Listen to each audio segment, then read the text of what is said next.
Saludos muy cordiales en el nombre de nuestro Señor Jesucristo. Y bueno, continuando con estas sesiones del curso de Historia y Política de la Iglesia Metodista Libre.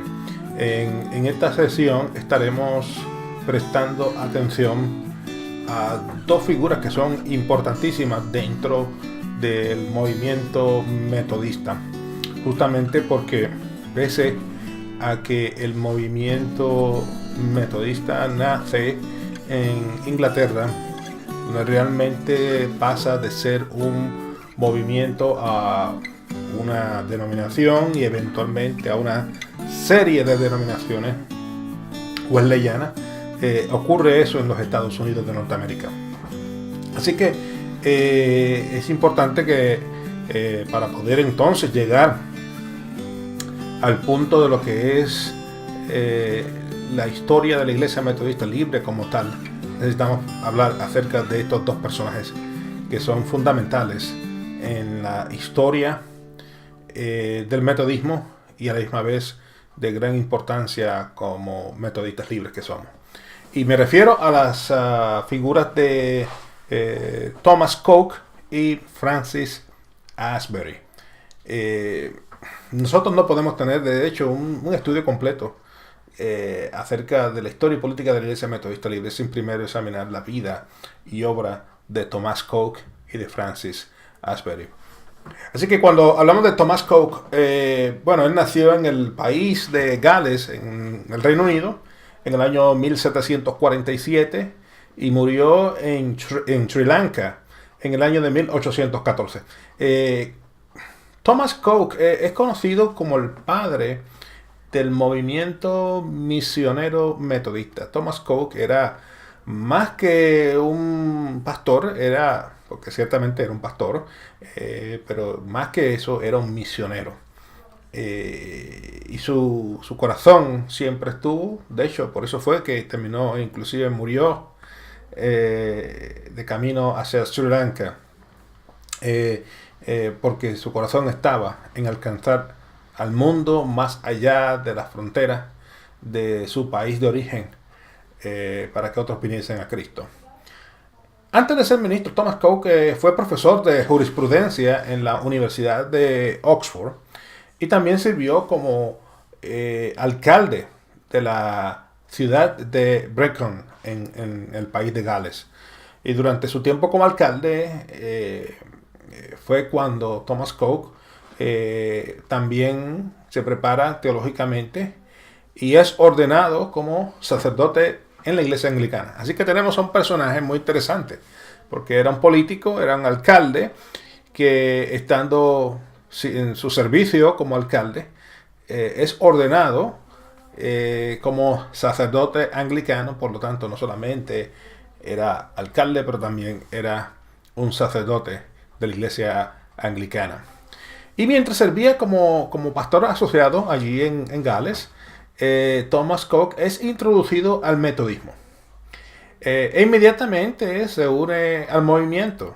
Le llamó mucho la atención lo que era la vida de santidad. Le llamó mucho la atención el hecho de el tiempo que se le dedicaba al estudio de las escrituras, al discipulado, la preparación de personas. Y debido a eso, vemos entonces un Thomas Coke que realmente le interesa este movimiento y quiere ser parte del mismo.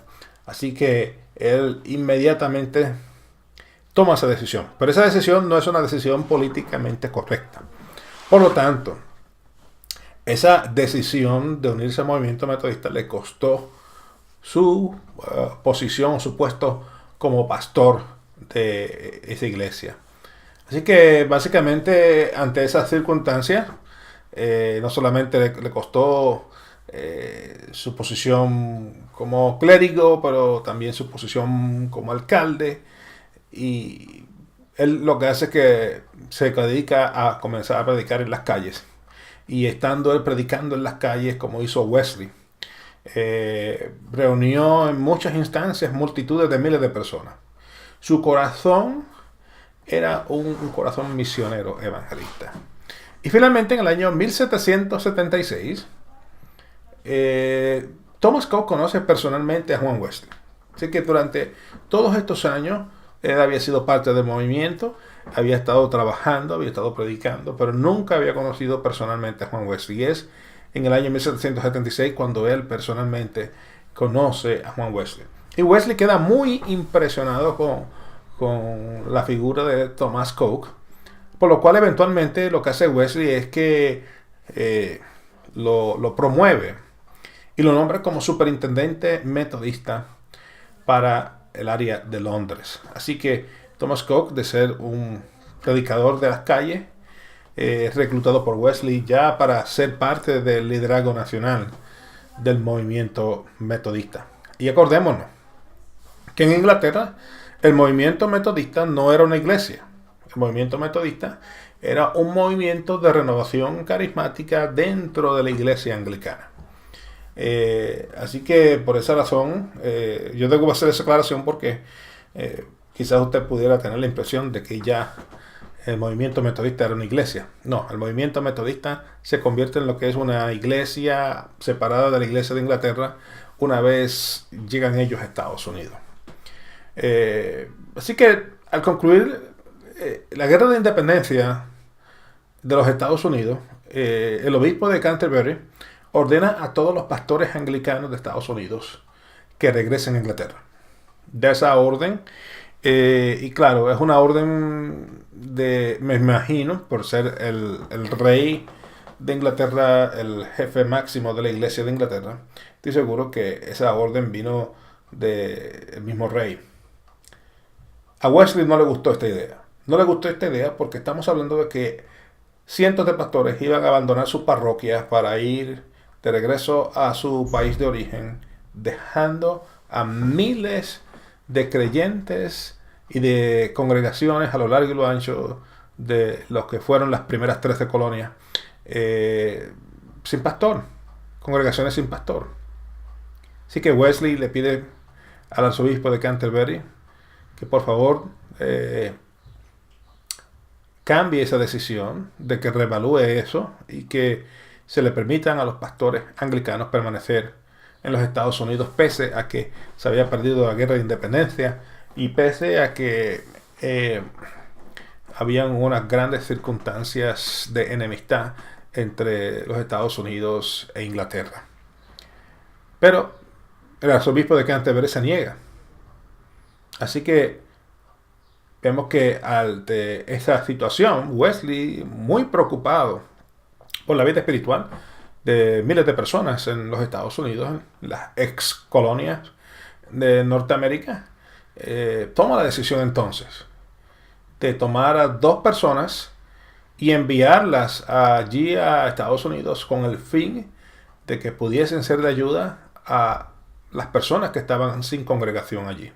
Así que él nombra a Thomas Coke y lo nombra entonces como superintendente para los Estados Unidos en el año 1784. Y claro, Wesley no solamente comisiona a Thomas Coke, sino también envía a un joven y prometedor predicador que era parte también del movimiento, que se llamaba Francis Asbury. Y básicamente Wesley impone las manos sobre ellos, ora, y los comisiona como líderes del movimiento metodista en los Estados Unidos. Y esta decisión en contra de la Iglesia de Inglaterra por parte de Juan Wesley le costó una gran disputa con su hermano Carlos, como mencioné en pasadas sesiones. En el año 1778, en contra de los deseos de Juan Wesley, ocurre algo. Y es que una vez llegado Coke y Asbury a Estados Unidos, se dan cuenta de que el movimiento metodista había avanzado a tal extremo que ya no podía ser algo simplemente como parte de la iglesia de Inglaterra.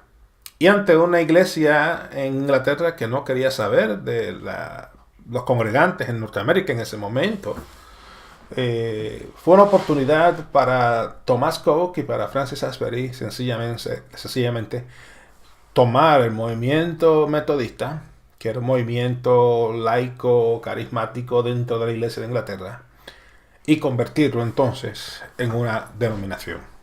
Así que en el año 1778, en contra de los deseos de Wesley, Thomas Coke es nombrado obispo de la Iglesia Metodista Episcopal en los Estados Unidos, que ese fue el primer nombre que tuvo la Iglesia Metodista como iglesia, como denominación separada de la Iglesia de Inglaterra. Estamos hablando de que el movimiento metodista rompe sus lazos con la Iglesia de Inglaterra, se convierte en una denominación aparte y se nombran a sí mismos como la Iglesia Metodista Episcopal. Juan Wesley nunca fue miembro de la Iglesia Metodista Episcopal. Juan Wesley permaneció hasta su muerte como miembro de la Iglesia Anglicana. Esta separación causó en Wesley tristeza. A la misma vez, Wesley entendía de que estaba fuera de su control, en primer lugar, y en segundo lugar, que la culpa de todo esto había ocurrido porque la Iglesia de Inglaterra, la Iglesia Anglicana, había tomado una decisión nefasta, terrible, de sacar a sus sacerdotes y enviarlos de vuelta a Inglaterra. Y ante un país donde se quedaron básicamente sin los líderes espirituales más importantes para poder conducir a miles de personas todos los días en términos espirituales, el movimiento metodista avanzó en una forma dramática. Y no solamente avanzó de una forma dramática, sino que al tomarse la decisión de convertirse en una denominación aparte, en lo que se conoció eventualmente como la Iglesia Metodista Episcopal, ciertamente era algo que ya estaba más allá del control aún del mismo Thomas Coke y Francis Asbury.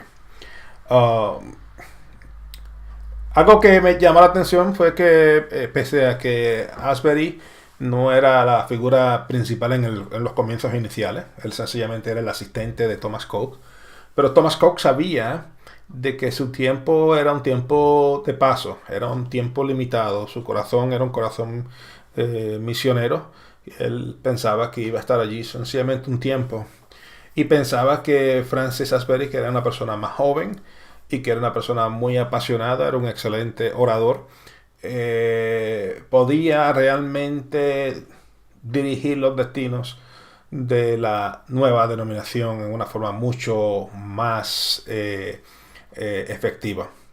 Por lo que hizo Thomas Coke fue que compartió su título de obispo con Francis Asbury. Así que ambos co-dirigieron la naciente denominación.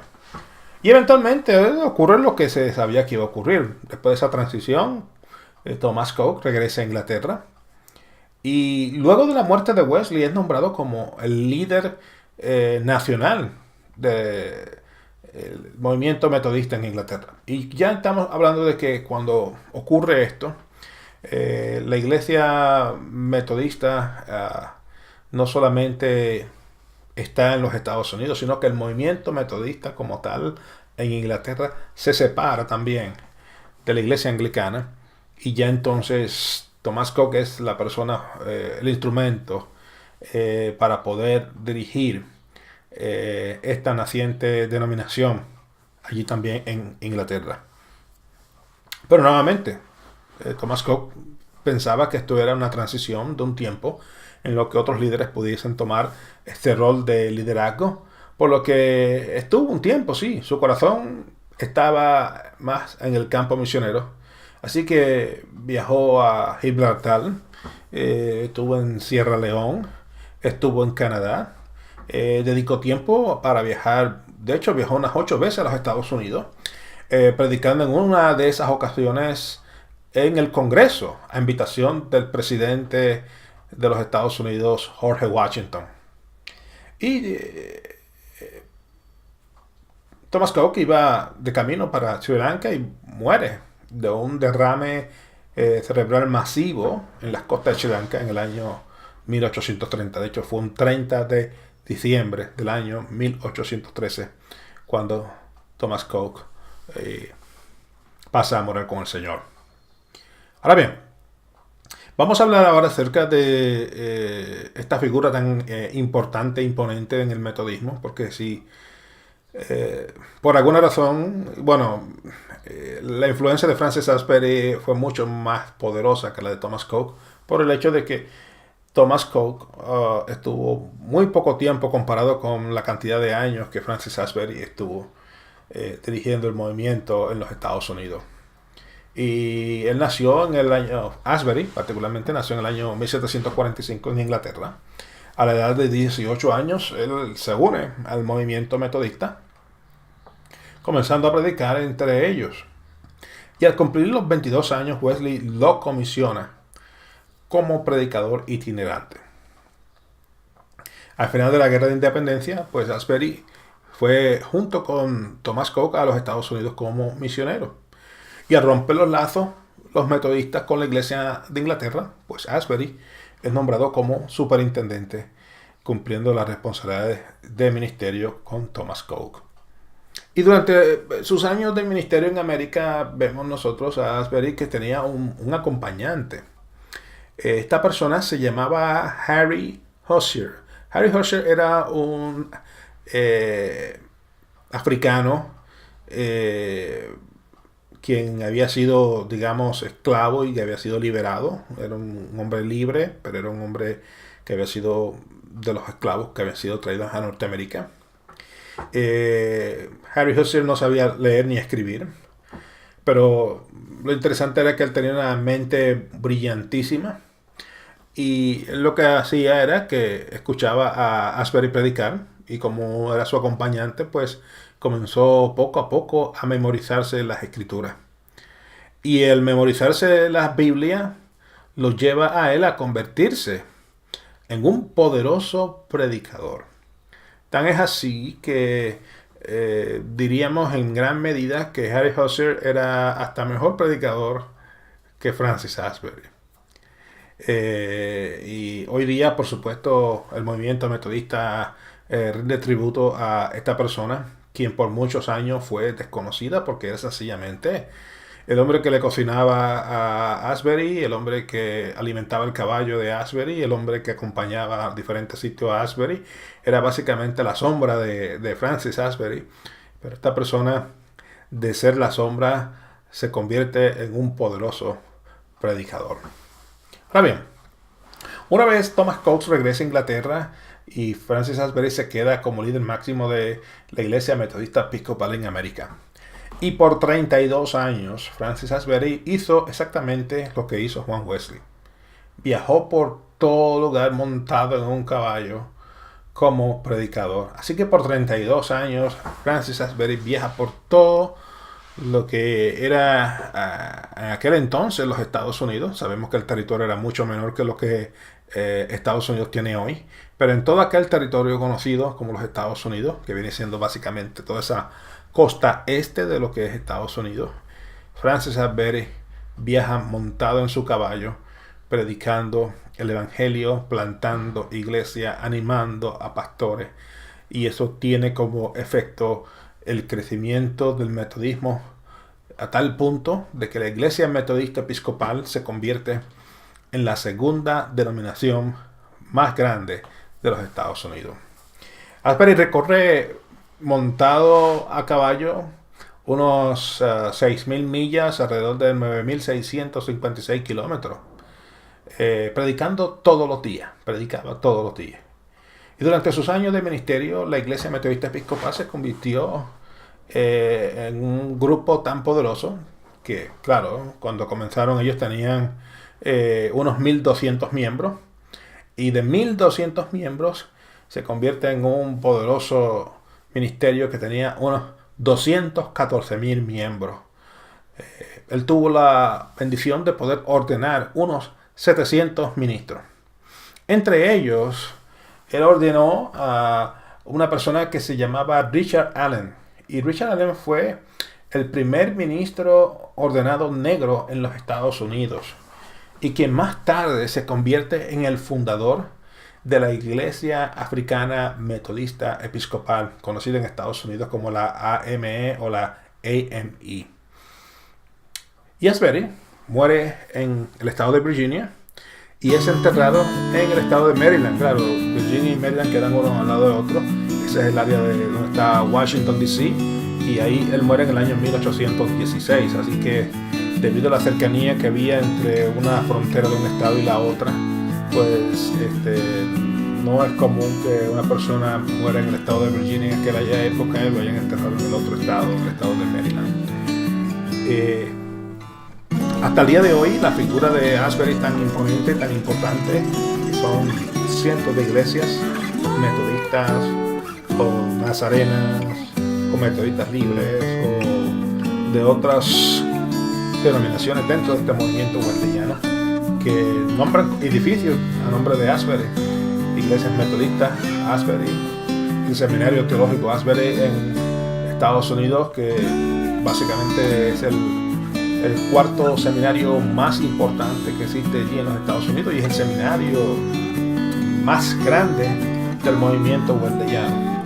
Así que vemos nosotros que la bendición de haber tenido figuras como Thomas Coke y Asbury, quienes inspiraron, quienes promovieron, quienes ayudaron, quienes discipularon, quienes hicieron exactamente lo que Juan Wesley les comisionó a hacer, ciertamente nos ha llevado, porque ciertamente ellos lo que hicieron fue plantar raíces sólidas a fin de que hubiese un movimiento metodista sólido para las próximas generaciones. Y es de esta la razón por la que todavía en el siglo XXI tenemos un movimiento metodista sólido y creciente para la gloria del Señor. Bueno, hasta aquí hemos llegado con esta sesión y confío en que nos podamos ver en la próxima. Que el Señor les conceda.